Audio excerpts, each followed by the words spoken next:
Volkswagen atau VW, salah satu merek otomotif yang dikenal dengan mobil klasik berbentuk unik.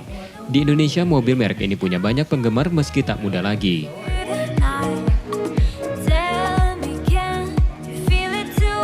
Ratusan penggemar mobil VW klasik berkumpul di Palembang dalam rangka jumpa Volkswagen se-Sumatera.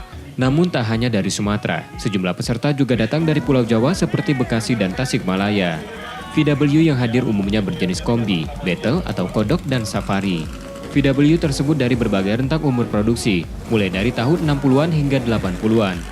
Meski demikian, mobil klasik ini masih tetap dalam kondisi prima dan terawat. Mereka bahkan sanggup berjalan jauh hingga ribuan kilometer. Pertemuan tahun ini menjadi ajang silaturahmi para pecinta VW klasik di tanah air.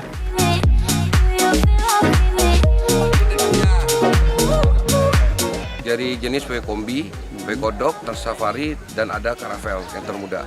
Jumpa VW Sumatera ini seperti yang tadi, inilah temu rasa kangen silaturahmi, agenda yang 1 tahun sekali yang diadakan oleh Regional Sumatera sesuai dengan agenda nasional yang telah disetujui oleh VW Indonesia. Para penggemarnya memiliki dan merawat mobil antik ini menjadi kepuasan tersendiri. Seperti kendaraan lainnya, mobil harus tetap mendapat perawatan berkala seperti mengganti oli dan servis rutin. Namun tak hanya itu, mobil tua seperti VW klasik justru harus tetap sering dikendarai agar semakin tangguh.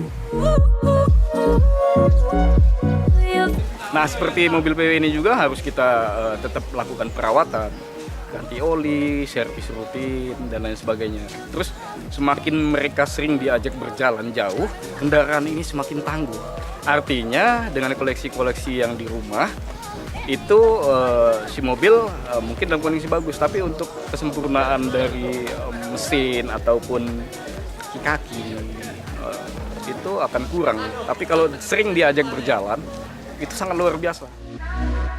Reuni VW klasik yang berlangsung tiap tahun tak hanya jadi ajang pertemuan para pecinta otomotif, tapi juga turut mempromosikan potensi pariwisata di daerah. Rizky Nurmizan, Kompas TV, Palembang.